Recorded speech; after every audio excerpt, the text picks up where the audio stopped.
नमस्कार दोस्तों। नमस्कार दोस्तों, निहारिका के साथ मैं हूं प्रज्ञा और स्वागत करते हैं हम आपका हमारे बेहद ही खास कार्यक्रम बिहार विहान में। लीजिए एक नया अंक और इस नए अंक को लेकर हम दोनों आपके साथ हैं। वेस्ट वाली गुड मॉर्निंग, स्वागत आप सभी दर्शकों का कार्यक्रम बिहार विहान में। और पता है मैं आपसे क्या कहने वाली हूँ? मैं कहूँगी न हारना ज़रूरी है, न जीतना ज़रूरी है, जीवन एक खेल है, बस खेलना ज़रूरी है।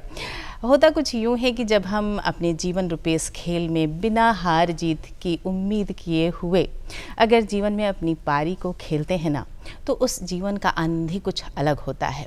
आनंद इसलिए अलग होता है कि हमें कोई अपेक्षा ही नहीं रहती, किसी हार जीत की हम परवाह ही नहीं करते और तब हम जीवन रूपी इस खेल का आनंद ले पाते हैं। जीवन के रूपी इस खेल की बात करते हुए अब मैं बातें करूंगी खेल की। खेल जिसका संबंध हमारे जीवन से बहुत गहरा है। बहुत सारे ऐसे फ़ायदे हैं खेल के, जिसे अगर हम अपने जीवन में उतारते हैं, खेलों से अपना रिश्ता बनाते हैं, तो बहुत सारे फ़ायदे भी मिलने वाले हैं। तो विस्तार से आज के कार्यक्रम में हम खेल से संबंधित बातें करेंगे और आज हमारे साथ होंगे बिहार राज्य खेल प्राधिकरण के महानिदेशक, यानी जानकारी खेलों से संबंधित बहुत सारी आज कार्यक्रम में आपको मिलने वाली है। पर फिलहाल बातें करेंगे जीवन की और उन सारे अनमोल वचनों की जिनके माध्यम से हम अपने जीवन को एक सही आकार दे सकते हैं, है ना प्रज्ञा? बिल्कुल बिल्कुल निहारिका, वो कहते हैं ना कि लहरों से डरकर नौका पार नहीं होती, क्या बात कोशिश है? करने वालों की कभी हार नहीं होती। इसी कथन के साथ जो आज हमारा सेगमेंट, पहला सेगमेंट है, उसका हम आगाज करते हैं और देखते हैं आज का अनमोल वचन।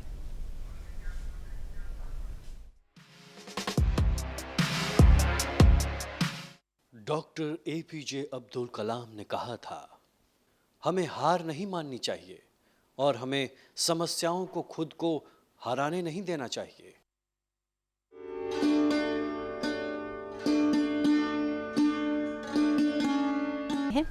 आपको बताऊं कि हमारे आज के मेहमान हैं बिहार राज्य खेल प्राधिकरण के महानिदेशक श्री रविंद्रन शंकरन जी।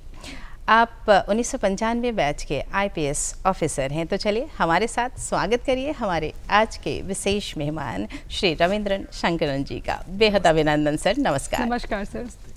सर आपका बहुत बहुत स्वागत है बिहार विहान में। सर पहला क्वेश्चन मैं आपसे यही पूछना चाहूँगी कि स्पोर्ट्स एक बहुत छोटा सा शब्द है, बट इसके जो डायमेंशन है वो बहुत वाइड रेंज में होते हैं। अगर स्वास्थ्य से लेकर संस्कृति तक की बात की जाए तो स्पोर्ट्स का एक अहम वो भूमिका निभाता है। तो इसको किस तरीके से देखते हैं आप? बिल्कुल सही कहे हैं और सही पूछे हैं कि स्पोर्ट्स एक ओवरऑल पर्सनालिटी को डेवलप करते हैं।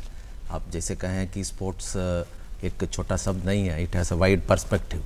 तो फॉर एग्जांपल हम ये उदाहरण के रूप में कहना चाहूँगा कि जब भी एक आदमी गलती करता है तो वो हमेशा उसकी गलती का दोष ठहराते हैं दूसरे पर, उनकी चलते ये गलती हुई है दूसरे पर ठहराते हैं।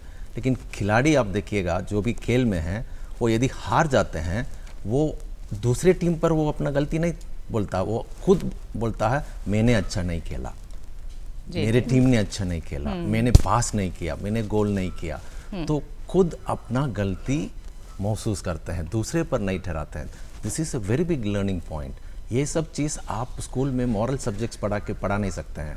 खेल में आप इस तरह का छोटी छोटी बातें, मतलब जब भी आप गलती करते हैं तो आप स्वयं अपने सोच लीजिए अपने अंदर कि इस गलती का कारण खुद आप हैं या कोई और एक्सटर्नल सर्कमस्टेंसेस। तो ये स्पोर्ट्स से आपको पढ़ने को मिलता है। और दूसरा सबसे बड़ी बात यह है कि हार या जीत दोनों को बराबर देखने का ये क्षमता है, वो स्पोर्ट्स में ही मिलता है। ज़िंदगी में यदि हम किसी भी चीज़ में हार जाते हैं, हम बहुत दुखी होकर बैठ जाते हैं। बहुत लोग बोलते हैं मैं डिप्रेशन में चला गया, ये चला गया, वो चला गया। लेकिन मेरा खिलाड़ी को देख लीजिए, वो ये हारने के बाद वो बोलता है कि सर हम अगले बार जीत के दिखाएंगे। तो एक बहुत सारा आज का आप देखेंगे तो सोशल मीडिया में या हमारा व्हाट्सएप ग्रुप में रोज़ गुड मॉर्निंग मैसेज के साथ अच्छे अच्छे कोट्स लोग डालते हैं। उसमें एक लगातार ये कोट हमको देखने को मिलता है कि जब भी आप गिरते हैं, जो भी गिरते हैं, जो उठ जाते हैं गिरने के बाद वो जीत जाते हैं। ये कोटेबल कोट्स में आता है। लेकिन हमारे खिलाड़ी ये सब पढ़ते उड़ते नहीं हैं, ये सब कोट वो खुद करते हैं। अब खिलाड़ी खेलते खेलते गिर जाता है, दौड़ते दौड़ते गिर जाता है, वो उठ के भाग के जीत भी जाता है। तो ये सब चीज़ें प्रैक्टिकली खेल से आप कर सकते हैं। तो इसको आप धीरे धीरे आप स्पोर्ट्स के माध्यम से अपना ओवरऑल पर्सनालिटी डेवलपमेंट और उसमें टीम के साथ खेलने का जो टीम बिल्डिंग और एक नेतृत्व, एक टीम को नेतृत्व करने का जो क्षमता, लीडरशिप क्वालिटी और जात पात मजहब ये सब नहीं देखते हैं खेल में, सब एक साथ मिलके खेलते हैं। तो ये सब चीज़ें sports only can teach you. खेल ही आपको एक अच्छे इंसान भी बना सकते हैं। बिल्कुल एक ट्रांसपेरेंट प्लेटफॉर्म है ये। बिल्कुल जी। और जैसे कि आपने बताया कि बहुत सारे ऐसे फ़ायदे हैं जिसे हम खेलते खेलते अपने अंदर समाहित कर लेते हैं, हमें पता भी नहीं चलता कि हम कुछ सीख रहे हैं खेल के माध्यम से, और वो खुद ब खुद हमारे अंदर आ जाता है, वो गुण आ जाता है जो हमारे जीवन को एक सही स्वरूप दे सकता है। ख़ास करके जो आपने ये जवाब दिया वो और भी प्रासंगिक हो जाता है क्योंकि आप जुड़े रहे हैं खेल के साथ। आपके परिवार में भी खेल काफ़ी प्रमुख रहा, अपने विद्यार्थी जीवन में भी आपने खेलों के साथ ही अपनी पढ़ाई भी करी है, और साथ ही फ़िलहाल अगर मैं आपके पद की बात करूं तो आप महानिदेशक हैं और आप बिहार राज्य खेल प्राधिकरण में बहुत सारे इनिशिएटिव्स के साथ काम कर रहे हैं। अब आऊँगी उस सवाल पर कि बिहार राज्य खेल प्राधिकरण किस तरह के नए इनिशिएटिव ले रहा है, क्योंकि जो मुख्य लक्ष्य है वो ये कि जो हमारा ये प्रांत है और वहाँ के जो खिलाड़ी हैं उन्हें हम आगे ला सके, उनकी प्रतिभा को निखार सके। क्या नए इनिशिएटिव हैं आपके? हाँ जी, पिछले 1-1.5 साल से इस पर हम लोगों ने काम किया है। प्रतिभा खोज का कार्यक्रम, इसमें से बहुत सारे खिलाड़ियों को हम लोग प्रतिभा खोज के माध्यम से निकाले हैं। और इस प्रतिभा खोज के लिए हम लोग देश विदेश का जो एक्सपर्ट्स, स्पोर्ट्स एक्सपर्ट्स, उनको बुला करके हम लोग पोटेंशियल को निकालें। जैसे कि निडजैम एक ग्लोबल लेवल का सबसे लार्जेस्ट टैलेंट हंट प्रोग्राम है एथलेटिक्स के लिए, जिसको बोलते हैं national inter district junior athletic meet. इसमें करीब 600 जिला, पूरा भारत का 600 जिला बिहार पहुंची हुई थी, और उनमें से बहुत सारे बच्चे सेलेक्ट हुए हैं, और उसमें से हमारा 63 बच्चे, बिहार का 63 बच्चे नेशनल सेंटर ऑफ एक्सीलेंस के लिए और कोचिंग कैंप के लिए सेलेक्ट हुए हैं। ये बहुत बड़ी बात है। एंड दूसरा ये है कि हम लोग रग्बी में, कबड्डी में, वेट लिफ्टिंग में, फेंसिंग में और वॉलीबॉल में ओपन ट्रायल्स हर जगह करा करके हम लोग एक अच्छे टीम सेलेक्ट करके हम लोग कोचिंग का भी हम लोग काम शुरू कर दिए। उसका नतीजा ये मैं कहना चाहूँगा, ये इतिहास है 23 साल के बाद वॉलीबॉल खेल में हमारा 3 बच्चे इंडियन कोचिंग कैंप में सेलेक्ट हुए हैं। और उस 3 बच्चे में कल की सूचना के अनुसार एक बच्चे अनुज सिंह इंडियन टीम में शामिल भी हो गए और वो वर्ल्ड चैंपियनशिप खेलने के लिए जा रहे हैं वॉलीबॉल में। ये बहुत बड़ी बात, ये इतिहास है। जी। और इसी आगे हम बढ़ेंगे तो रग्बी में हमारा बिहार के बेटियां, आज की तारीख में 5 बेटियां इंडियन टीम में सेलेक्ट होकर के कैंप में कोचिंग कर रही है। अब उस 5 में 3 सेलेक्ट होगी, 2 सेलेक्ट होगी, मुझे नहीं पता, लेकिन मेरा उम्मीद है 2 से ज़्यादा हमारा बिहार के बेटियां सेलेक्ट हो जाएगी, तो वो लोग भी इंडियन टीम रिप्रेजेंट करके एशियन गेम्स खेलने जाएंगे। मेरा जानकारी के अनुसार पिछले 30 साल में बिहार से कोई एशियन गेम्स खेलने नहीं गया है। यदि हमारा ये 3 बच्चे चले जाएंगे तो बहुत बड़ा एक उपलब्धि होगी हमारे लिए। सिमिलरली फेंसिंग में आकाश, जो तलवारबाजी, बहुत लोग विश्वास नहीं करते बिहार में तलवारबाजी और रग्बी तो हम बोलते हैं तो सब लोग बोलते हैं कि सर ये तो अमेरिका में खेला जाता है, और बिहार में वो भी लड़कियां। आप लोगों को देखना चाहिए हमारा रग्बी का, ग्रामीण इलाके के बच्चियां कैसे रग्बी खेलती है, क्या बात, मतलब देखने की बात है। हमारे बात पर अब मत आइए, हमारा मैदान में आइए, आप देख लीजिए कैसे खेलती है हमारा बच्चियाँ। और मैं फेंसिंग की बात कर रहा था, तलवारबाजी, आकाश, आज आकाश भी इंडियन टीम में सेलेक्ट हो गया है फेंसिंग में, तलवारबाजी में, वो भी वर्ल्ड चैंपियनशिप जा रहा है, और वो भी एशियन गेम्स का एक अंग, एशियन गेम्स में पार्टिसिपेट करने के लिए जा रहा है। तो हमारा जो लक्ष्य है 2028 ओलंपिक्स में हमारा बिहार के कम से कम एक बच्चे या बच्ची इंडियन टीम में शामिल हो जाए ओलंपिक्स खेलने के लिए, उस ओर हम धीरे धीरे आगे बढ़ रहे हैं। बिकॉज उसका सीडी है आपको कॉमनवेल्थ गेम्स, एशियन गेम्स, फिर ओलंपिक्स। अब देखिए 1.5 साल के अंतराल में मुझे लगता है इस बार जो चाइना में एशियन गेम्स होगा सितंबर में, बिहार के, यदि मेरा आंकड़ा सही है और मेरा उम्मीद यदि सही है, तो मेरा बिहार का 5 बच्चे एशियन गेम्स पहुंच जाएंगे इसी साल। तो ये बहुत बड़ा प्रोग्रेस है और बहुत बड़ा उपलब्धि है। सर, ये बहुत बड़ी उपलब्धि है और इसमें कोई दो राय नहीं है कि बिहार में प्रतिभा की कमी नहीं है। बात थी कि उनको सही प्लेटफॉर्म मिले, उनको सही दिशा मिले जो आप लोग दे रहे हैं। सर, आपने बेटियों की बात की और बेटियों को काफ़ी आगे बढ़ चढ़ करके पदक लेकर आती हैं हमारे स्टेट के लिए। सरकार किस तरीके से मदद करती है बेटियों के लिए? ये सिर्फ बेटियों के लिए भी नहीं है, सारा खिलाड़ियों के लिए अभी बहुत बड़ा एक योजना लागू किया गया, जिसके बारे में मैं हर बार बोलता हूँ, हर जगह बोलता हूँ। मेडल लाओ, नौकरी पाओ।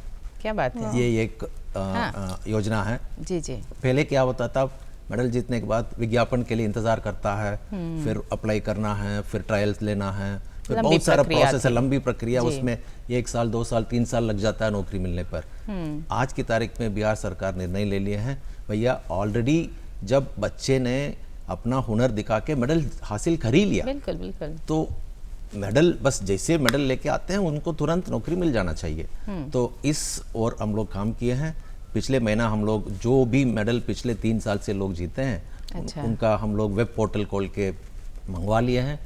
और हमारा कोशिश है कि अगस्त 29 को जो नेशनल स्पोर्ट्स डे, जिसमें खेल सम्मान समारोह होता है, उसमें बच्चे को जो क्वालिफाई करते हैं उनको नौकरी देने का प्रावधान है और नौकरी देने का हम लोग पूरा प्रोसेस में हैं। और ख़ास बात यह है कि हमारे इस बार बच्चे को नेशनल इंटरनेशनल लेवल मेडलिस्ट को गेजेटेड रैंक डीएसपी बनने का भी प्रावधान है। और मेरे विभाग में डीएसपी ऑफिसर डीएसपी बन सकते हैं, सब इंस्पेक्टर बन सकते हैं, इंस्पेक्टर बन सकते हैं जी। और सिविल साइड में एसडीओ बन सकते हैं। तो गेजेटेड रैंक का पोस्ट मिलने का भी पूरा प्रावधान किया गया है। तो अब मुझे नहीं लगता है कि खिलाड़ियों को इससे ज़्यादा प्रोत्साहन का मतलब मोटिवेशन का जरूरत। बिल्कुल। तो जो बात आपने कही, आपने कहा कि मेडल लाओ और नौकरी पाओ, तो सही बात ये है कि ये बहुत बड़ा प्रोत्साहन है उन खिलाड़ियों के लिए जो खेल से प्यार करते हैं, जो खेल को अपना जीवन देते हैं। क्योंकि बहुत बार ये सवाल मन में आता भी है, और अगर मैं पेरेंट्स की बात करूं, वहाँ पर भी अभिभावकगण भी ये सोचते हैं कि मेरा बच्चा खेलेगा तो आखिर करेगा क्या। तो फिर उसका जवाब हमारे पास है और खिलाड़ियों के पास भी अब है। जैसा आपने कहा कि अगर आप मेडल लेकर आते हैं तो आपकी नौकरी आपकी प्रतीक्षा कर रही है, और इस तरीके से आप अर्थोपार्जन भी कर पाएंगे। एक सवाल जो होता है कि मेरी जीविका कैसे चलेगी, खेल में अगर जाता हूँ तो मैं क्या कर पाऊँगा, तो इस सवाल का जवाब उन्हें मिल जाता है। और एक बहुत अच्छी कोशिश, मैं सराहना करूँगी इस चीज़ के लिए आप की, कि इस तरीके का जो ये प्रोत्साहन है वो लेकर आप आ रहे हैं। आपने जब जिक्र किया बहुत सारे खेलों के बारे में, आपने कहा, आपने रग्बी के बारे में कहा, आपने तीरंदाजी के बारे में कहा, तलवारबाजी का जिक्र किया आपने। कुछ ऐसे खेल हैं सर जो हमारे यहाँ बड़े पारंपरिक हैं। मैं बात कर रही हूँ कबड्डी की, खो खो की, जो गांव-गांव में बच्चे खेलते रहते हैं और एक अलग सी प्रतिभा है हमारे खिलाड़ियों के पास। तो उसके बारे में थोड़ा बताएं कि कैसे वो आ सकते हैं आगे, अपना जो ये हुनर है उसे कैसे निखार सकते हैं और आगे कैसे बढ़ सकते हैं, इस खेल में क्या कर रहे हैं। ठीक है, 3 गेम के बारे में बताएंगे जरूर, जो बिहार में ज़्यादातर लोग खेलते हैं और पॉपुलर गेम माना जाता है जी। एक जो आप कबड्डी के बारे में बात की है, दूसरा वॉलीबॉल, तीसरा कुश्ती, रेसलिंग। ये हमारा पारंपरिक खेल माना जा सकता है रेसलिंग को। तो कबड्डी में अभी मैं आपको बता रहा हूँ, इस साल के अंत तक आप लोग सुने होंगे, जैसे क्रिकेट में आईपीएल होता है जी, बहुत बड़ा इवेंट है वो। तो इस बार कबड्डी प्रीमियर लीग यहाँ पर होने का सारा संभावना है और उस ओर हम लोग काम कर रहे हैं। तो इस दिसंबर में कबड्डी प्रीमियर लीग होगा। तो उसमें जितना भी हमारा बच्चे टैलेंटेड बच्चियाँ हैं, तो सब लोग को हम टैलेंट निकालेंगे। और आज की तारीख में कबड्डी का टैलेंट हम हर जगह ढूंढ के निकालते ही हैं। उसमें कबड्डी एसोसिएशन का लोग भी शामिल हैं। और सिमिलरली आप एक और गेम की मैं बात कर रहा था, रेसलिंग का। कुश्ती में आज की तारीख में हमारे बच्चे आज तक पिछले 20 साल से आप पटना से निकलिएगा, मोकामा तक पहुंचिएगा, उसमें कम से कम 7-8 अखाड़ा ही हैं, बहुत पुराना अखाड़ा है, मतलब 1920 का, 1910 का, आज भी चलता है, लेकिन मिट्टी पर खेलते हैं लोग। लेकिन आज की तारीख में रेसलिंग तो मिट्टी पर नहीं होता, मैट पर होता है। जी, बिल्कुल। तो हम लोगों ने वहाँ जा करके उस बच्चे से मिलके मैट प्रोवाइड करके उन लोगों को आगे बढ़ने की दिशा में हम लोग सहयोग कर रहे हैं। जी। तो इसका भी। और तीसरा वॉलीबॉल की मैं बात किया हूँ, वॉलीबॉल बहुत ज़्यादा खेलते हैं हमारे बच्चे, खास करके बेगूसराय, भागलपुर, छपरा, बक्सर, ये सब जिला में।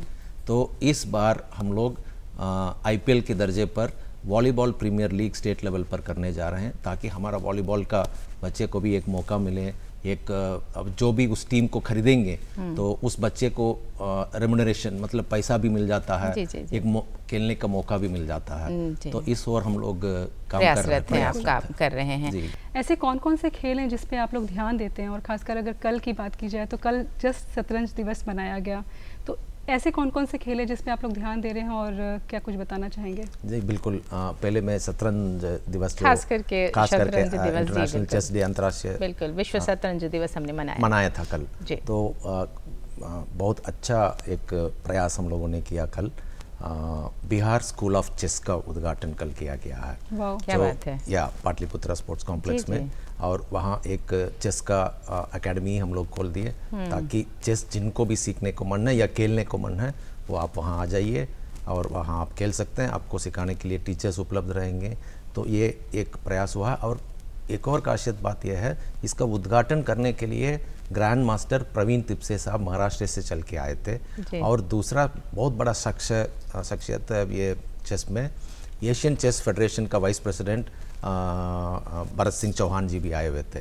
जबकि इंटरनेशनल चेस डे था, उन लोगों को बहुत जगह पर आमंत्रण हुआ होगा, लेकिन वो लोग खास करके बिहार में बुलाने पर आए हैं। इसकी अर्थार्थी ये है कि वो लोग भी देख रहे हैं बिहार में टैलेंट है, तो वहाँ जाने पर चेस को डेवलपमेंट कर सकते हैं। बिहार के खिलाड़ियों के लिए बहुत बड़ी सौगात है ये। जी जरूर।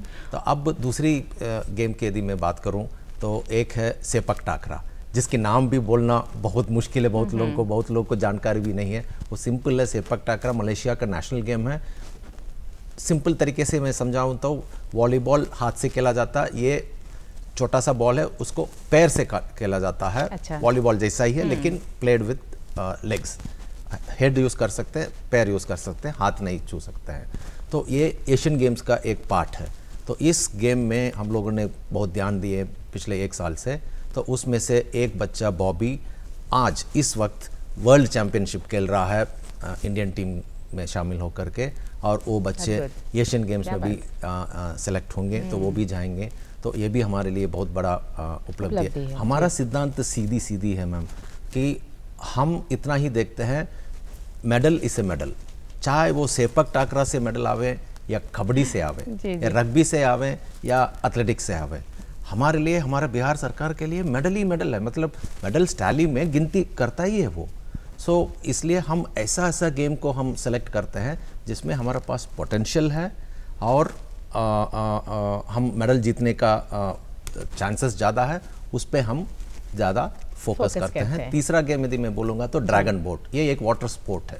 तो आप लोग सबको पता है कि वाटर स्पोर्ट में केरला सबसे आगे रहते हैं, बिकॉज उन लोगों का कल्चर ही ऐसा है नाव चलाने का बैक वाटर्स में। लेकिन ड्रैगन बोट हम लोग मोतिहारी में मोती झील में बच्चे लोगों को 1 साल से कोचिंग कैंप लगा के प्रैक्टिस कराए थे। इस साल नेशनल ड्रैगन बोट चैम्पियनशिप में बिहार का टीम 6 गोल्ड मेडल जीती है और 1 सिल्वर और 1 ब्रॉन्ज, और टोटल चैम्पियनशिप हम लोग जीते हैं। और खासियत बात यह है कि हम केरला को बीट किए हैं ड्रैगन बोट में।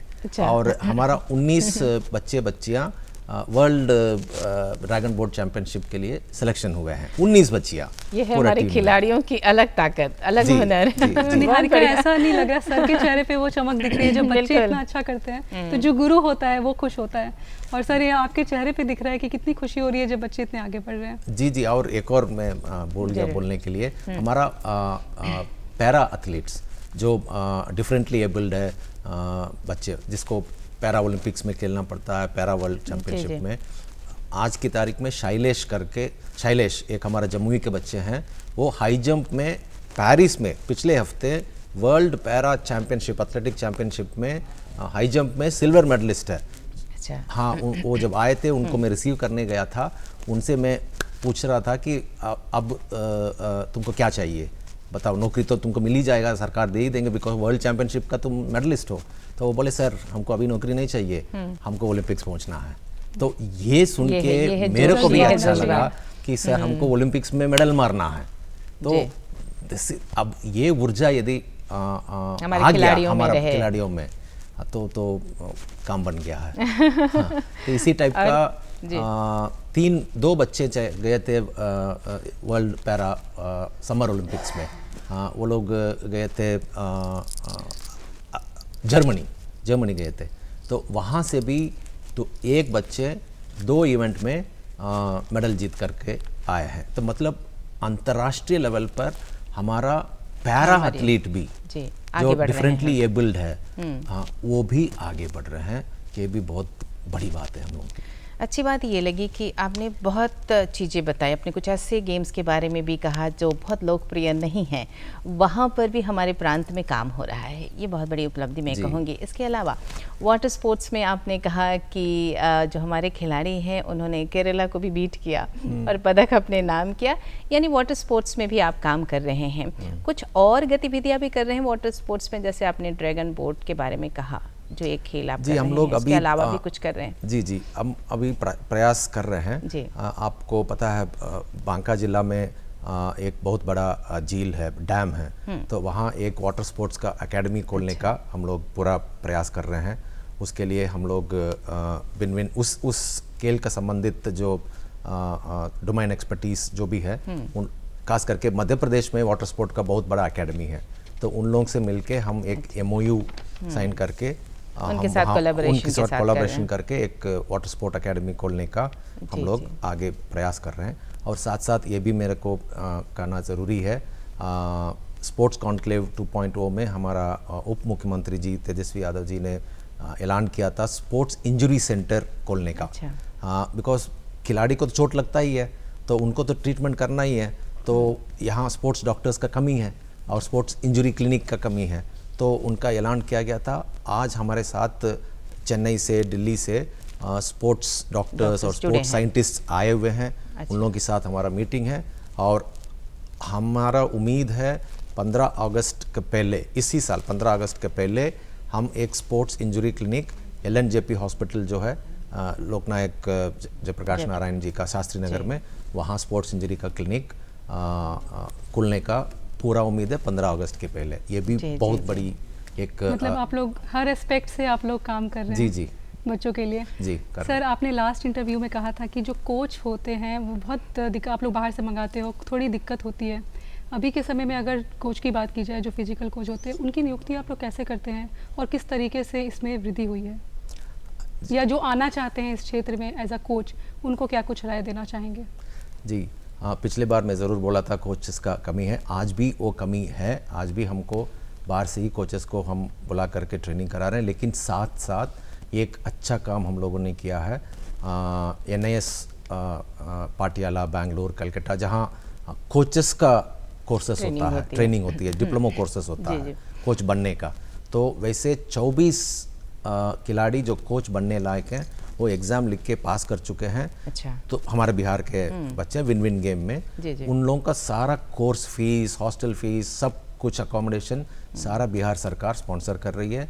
तो 24 लोगों को हम लोग कोचेस बना रहे हैं। तो 1 साल के बाद मेरे पास 24 कोचेस शामिल हो जाएंगे। तो ये एक क्रमिक विकास जिसे हम कहेंगे, दूरदृष्टि कहा जाए कि अगर कोच की कमी है तो हम अपने खिलाड़ियों को क्यों नहीं ट्रेनिंग दें, ताकि वो फिर हमारे प्रांत में आकर के जो हमारे नए खिलाड़ी हैं उन्हें कोचिंग दे सकें। जी। और साथ साथ खेल प्राधिकरण में 300 पद का सृजन करने का प्रोसेस में है। जी। वो जैसे हो जाता उसमें 100 लोगों का कोचेस का पद अलॉटेड है, तो 100 कोचेस का नियुक्ति हमको करना ही है।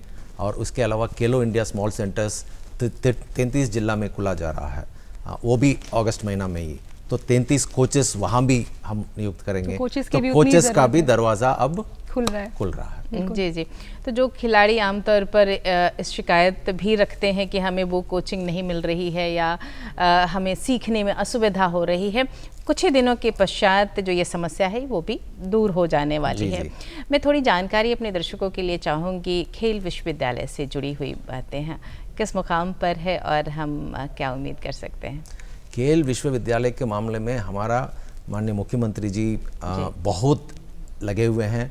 वो चाहते हैं कि शीघ्र से शीघ्र खेल विश्वविद्यालय शुरू हो जाए, तो उनकी निर्देशानुसार हम लोग फास्ट ट्रैक मोड पर काम कर रहे हैं।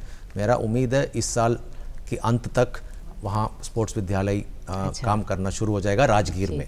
हाँ, उसके लिए जो भी फिजिकल स्ट्रक्चर बनाना है वो सब बन के खड़े हो रहा है, और वाइस चांसलर का नियुक्ति और एग्जीक्यूटिव काउंसिल का जो भी नॉमिनेशन करना है वो सब कार्य बहुत फास्ट ट्रैक में चल रही है।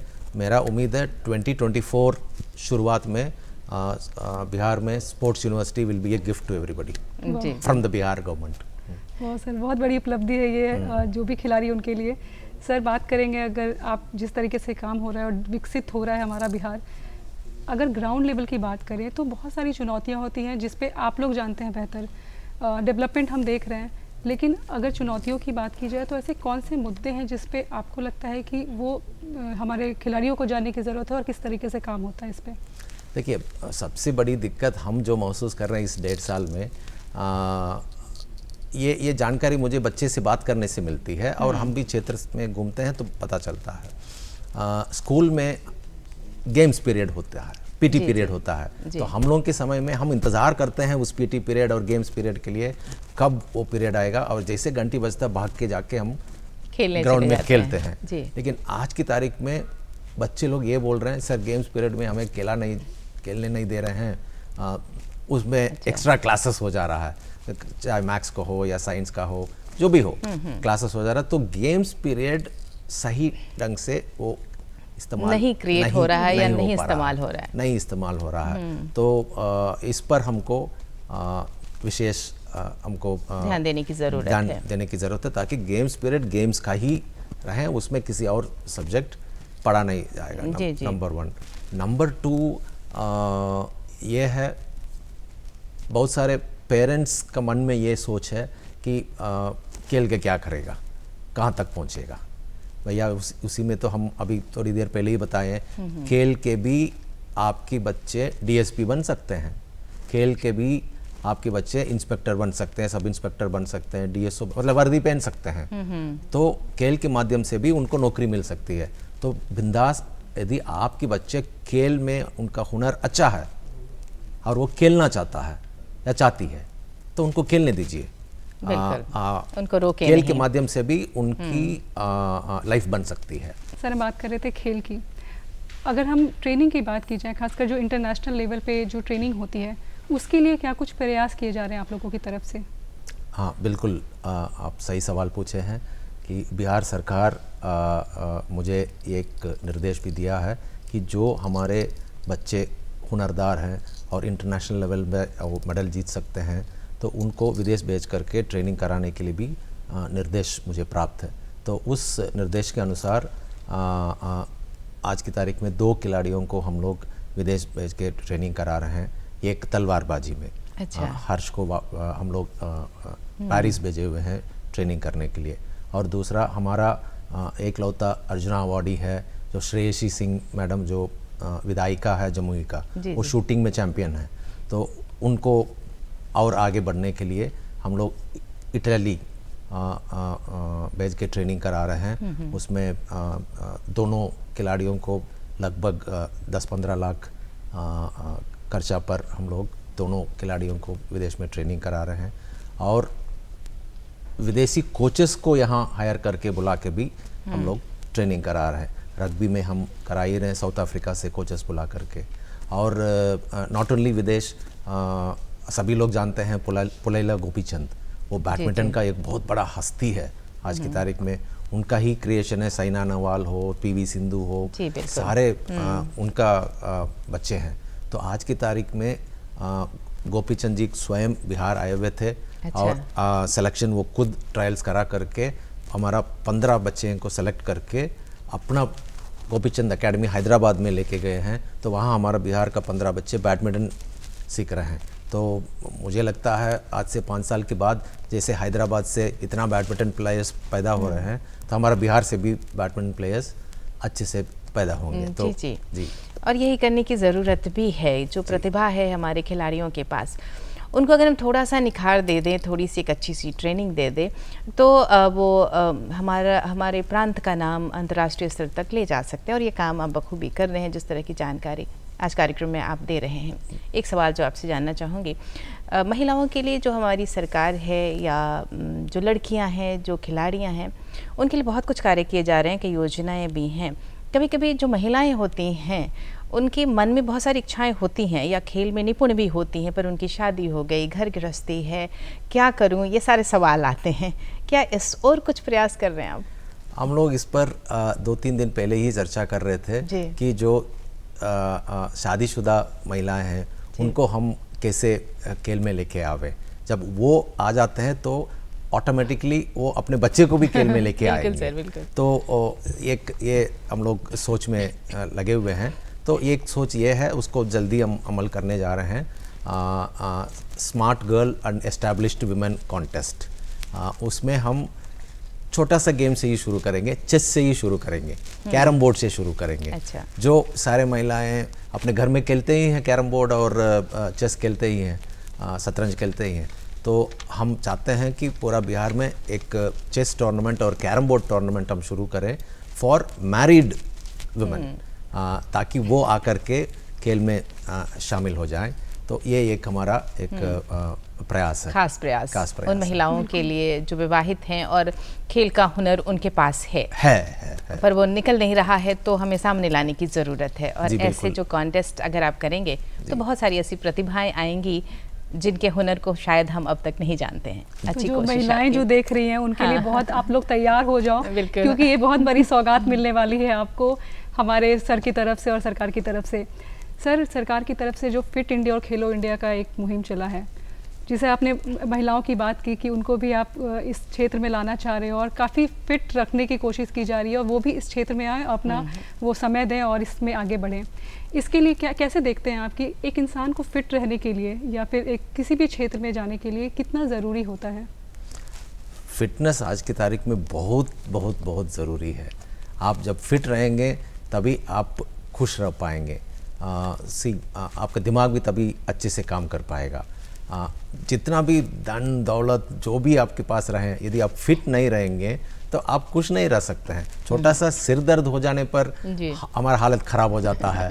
तो तो आप फिट रहने से दुनिया घूम सकते हैं, जहाँ जाना चाहते हैं, पहाड़ चढ़ना चाहते हैं, मंदिर जाना चाहते हैं। तो जब तक आप फिट नहीं रहिएगा कहाँ चल के जा पाएंगे।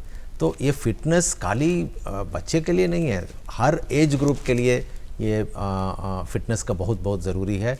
और आगे हमारा भी प्लान ये है कि बाकी हर एज ग्रुप और हर जेंडर को कैसे हम इसमें शामिल करके फिटनेस प्रोग्राम एक चलाने का भी हम लोग डिस्कशन स्टेज में है।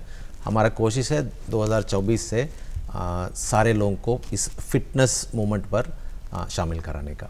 जी। और सर, अब बात करूंगी स्पोर्ट्स कॉम्प्लेक्स की। हमारे खिलाड़ियों की जानकारी के लिए आपसे ये ज़रूर जानना चाहूँगी कि हमारे बिहार प्रांत में कहाँ स्पोर्ट्स कॉम्प्लेक्स हैं और किस तरह से काम कर रहे हैं? जी, इंडोर गेम्स के लिए आज की तारीख में 30 जिला में खेल भवन बन चुका है। अच्छा। वो 3 तल्ला का खेल भवन बना हुआ है। तो इंडोर गेम्स जो भी हो, आपको फेंसिंग हो, कबड्डी हो, रेसलिंग हो, और आपको टेक्वांडो, मार्शल आर्ट्स जो भी हो, कराटे, जूडो, और इस तरह का इंडोर गेम्स जो भी हो, उसके लिए 33 जिला में खेल भवन बना है और कम से कम 20 जिला में उद्घाटन भी हो चुका है और बच्चे लोग खेलना शुरू कर दिए हैं। और आउटडोर गेम्स के लिए पूर्णिया में नया एथलेटिक ट्रैक बन के खड़ा हो गया, और सबौर में, भागलपुर सबौर में एक स्विमिंग पूल बन के उद्घाटन की स्टेज में है, और पटना में भी एक स्विमिंग पूल ओलंपिक साइज़ का बन रही है।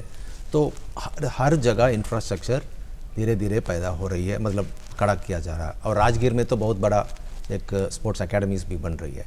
और साथ साथ हम लोग मुंगेर, गया, कटिहार और एक और ज़िला दरभंगा। ये सब 4 जिला में हम लोग छोटा छोटा स्पोर्ट्स एकेडमीज़ भी खोलने का प्रोसेस में हैं। तो थोड़ा सा समय लगेगा, लेकिन हम लोग ज़रूर ये सब इंफ्रास्ट्रक्चर बना लेंगे। और खास बात, एक और बात ये है कि आज तक बिहार में हॉकी खेलने के लिए एस्ट्रोटर्फ कहीं नहीं है। अच्छा। लेकिन एस्ट्रोटर्फ का आज अभी प्रावधान हो चुका है और पैसा भी शीघ्र अलॉटमेंट होने जा रहा है। उसके लिए जो भी प्रोसेस करना, प्रोसेस करके मेरे द्वारा सबमिट कर दिया गया है। तो अर्बन डेवलपमेंट डिपार्टमेंट के द्वारा ये किया जा रहा है। हमारा फिजिकल एजुकेशन कॉलेज जो राजेंद्र नगर में है, वहाँ पहला एस्ट्रोटर्फ बिहार का एकदम इंटरनेशनल स्टैंडर्ड का विद फ्लड लाइटिंग हम लोग करने जा रहे हैं, ताकि हॉकी प्लेयर्स को भी एक अच्छा मौका मिले। पूरे क्षेत्रों में मतलब आप इंफ्रास्ट्रक्चर पे बहुत सारे काम हो रहे हैं। हाँ सर, अगर बात की जाए बच्चों की, अगर कोई बच्चा फीस या महंगे उपकरण को वहन नहीं कर सकता है, उनके लिए क्या कुछ मदद करती है सरकार, या क्या कुछ आप लोग कर रहे हैं? ठीक है, अगेन मैं उदाहरण के माध्यम से ही आपको ये जवाब दे सकते हैं। एथलेटिक्स में आज की तारीख में हमारा 20 से 24 बच्चे नेशनल लेवल तक पहुंच गए हैं। कुछ लोग उसमें मेडलिस्ट भी हैं। तो वो सारे बच्चे को हम खेलने का जो स्पाइक्स होते हैं, तो एक विशेष शूज़ स्पाइक्स, तो वो एक स्पाइक्स कॉस्ट होता है 20,000, 21,000, 15,000। तो वो नहीं दे पाएंगे, तो उन बच्चे को हम लोग खरीद के उनको दे रहे हैं। सिमिलरली फेंसिंग की बात हम करूं, फेंसिंग का सारे उपकरण, फेंसिंग का पूरा किट आप देखे होंगे, तलवारबाजी खेलने के लिए इतना सारे किट्स, हेलमेट, ये वो पोशाक और डिफरेंट टाइप्स का तलवार होते हैं। तो आज की तारीख में पाटलिपुत्रा स्पोर्ट्स कॉम्प्लेक्स में और मोतिहारी का खेल भवन में फेंसिंग का एक एकेडमी खोल के सारा इक्विपमेंट्स, पोशाक सब दिए हुए हैं, ताकि अब वो शिकायत या अब वो कमी महसूस नहीं करेंगे। और कोई भी गेम है, फुटबॉलर हो, वॉलीबॉल, सबको जितना बॉल्स चाहिए सब बॉल्स हम उपलब्ध करा रहे हैं। तो आज की तारीख में ये थोड़ा थोड़ा धीरे धीरे ये शिकायत या ये कमी दूर हो रही है। ध्यान दे रहे हैं आप इस क्षेत्र में। जिन खेलों में ऐसे कॉस्टली जो उपकरण हैं उसे मुहैया कराया जा सके, जो खेल केंद्र हैं वहाँ पर आकर के खिलाड़ी उसे प्रयोग करें, सीखें, तो उनके लिए सरलता हो जाएगी। एक और सवाल जो अभी के माहौल में शायद बहुत ज़रूरी मुझे लगता है, जो हमारे बच्चे हैं वो ऑनलाइन गेम्स की एक दुनिया सी हो गई है टेक्नोलॉजी के बढ़ने के साथ साथ। पर कहीं ना कहीं जब आप परिवार का माहौल देखेंगे तो दिखता है बच्चे हैं तो अगर फुर्सत के क्षण हैं तो बस ऑनलाइन गेम्स खेल रहे हैं, तो ये उनके लिए नुकसानदेह भी है। आगे बढ़ूंगी तो समाज के लिए भी नुकसानदेह है। क्या इस ओर कुछ प्रयास कर रहे हैं ताकि ये जो टेंडेंसी है वो रुके? इसकी दोष मैं ठहराऊंगा खुद पेरेंट्स का। मतलब माँ बाप पहले मोबाइल देखना बंद करें, मोबाइल में खेलना बंद करें और मोबाइल में लगा रहना बंद करें, बिकॉज आपसे बच्चे आप ही से सीख रहे हैं। तो आज की तारीख में मेरा जानकारी में है 10 महीना के बच्चे, 11 महीने के बच्चे जब रोने लगता तो माँ उनके हाथ में मोबाइल दे देती है ताकि वो चुप हो जाए। तो इसमें बच्चे को हम दोष नहीं ठहराएंगे। तो पहले हम अपने आप को सुधार लें। और दूसरी बात यह है कि अब टेक्नोलॉजी आगे बढ़ गया है, तो हर फील्ड में पुलिसिंग में भी टेक्नोलॉजी आगे बढ़ गया है, प्रयोग हो रहा है, आर्टिफिशियल इंटेलिजेंस का प्रयोग हो रहा है, मशीन लर्निंग का प्रयोग हो रहा है। तो आज की तारीख में स्पोर्ट्स में भी आपको टेक्नोलॉजी इंट्रोड्यूस होके एक नया गेम इंट्रोड्यूस हो गया, ई स्पोर्ट।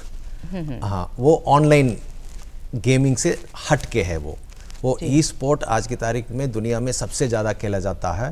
तो मेरा प्रयास ये है, एक यूनिव स्पोर्टाटेक करके एक एजेंसी है, तो वो जो स्पोर्ट्स फाउंडेशन है वो ई स्पोर्ट्स में बहुत अच्छे काम कर रहे हैं।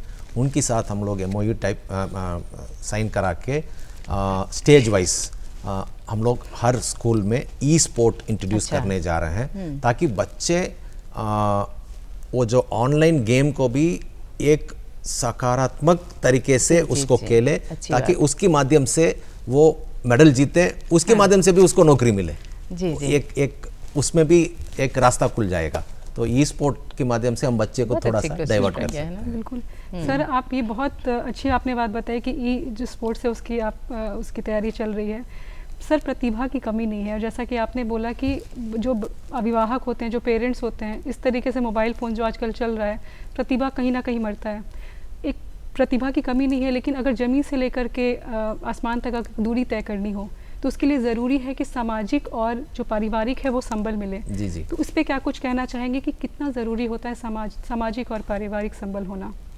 बहुत ज़रूरी है। एवरीबडी शुड कम टुगेदर, ये सब लोगों को एक साथ आना होगा। पेरेंट्स, स्कूल टीचर्स, जी, और यदि खेल की मैं बात करूं तो फिज़िकल एजुकेशन टीचर्स, और कॉलेज का यूनिवर्सिटी में प्रोफेसर्स, और स्पोर्ट्स एडमिनिस्ट्रेटर्स, और सरकार। तो ये सब लोग जब तक हम मिलजुल के काम नहीं करेंगे तो आगे बढ़ना बड़ी मुश्किल है। और इसमें एक और भी बात है कि गांव को भी मदद करना चाहिए। यदि किसी गांव से एक बच्ची, फॉर एग्जांपल सुहानी हमारा मोतिहारी का एक, चपरा का एक बच्ची है, वो साइकिलिस्ट है, वो नॉर्मल साइकिल चलाती थी, लेकिन आज वो इंडियन नेशनल कैंप में वो शामिल हो गई साइकिलिंग में, बिकॉज इतना फास्ट साइकिल रेस में वो इतना मेडल जीत चुकी है, आपको विश्वास नहीं होगा, 1 साल में वो 21 मेडल जीत चुकी है साइकिलिंग, फास्ट रोड साइकिलिंग में। तो उस बच्चे को गांव से भी सपोर्ट मिलना ज़रूरी है। तो गांव को भी इस तरह का बच्ची यदि आगे बढ़ती है, उनको रोकना नहीं चाहिए, उनको आगे बढ़ने के लिए मदद करना चाहिए, तभी वो आगे बढ़ सकती है। और एक पंक्ति में कहूँ तो अगर एक खिलाड़ी आगे बढ़ता है तो सभी का सहयोग ज़रूरी है। खिलाड़ी में प्रतिभा है, आप उसे बस मौका दें, उसी तरह से परिवार, समाज और सभी का सहयोग ज़रूरी है। बहुत सारी जानकारियाँ आज कार्यक्रम में आपके माध्यम से हमें मिली। बहुत बहुत धन्यवाद सर, आज हमारे कार्यक्रम बिहार बिहान में शामिल होने के लिए। थैंक यू, दिल से धन्यवाद आपका। Thank you so much. नमस्कार। नमस्कार। तो दोस्तों, कैसा लगा आपको आज का हमारा कार्यक्रम? हमें पत्र लिखकर ज़रूर बताएं। पत्र लिखने के लिए ले कलम और पेपर और लिख लें हमारा पता। हमारा पता है निदेशक डीडी बिहार, दूरदर्शन केंद्र पटना, फ्रेजर रोड, पटना 800001। हमारा ईमेल एड्रेस है director.ddkpatna@gmail.com।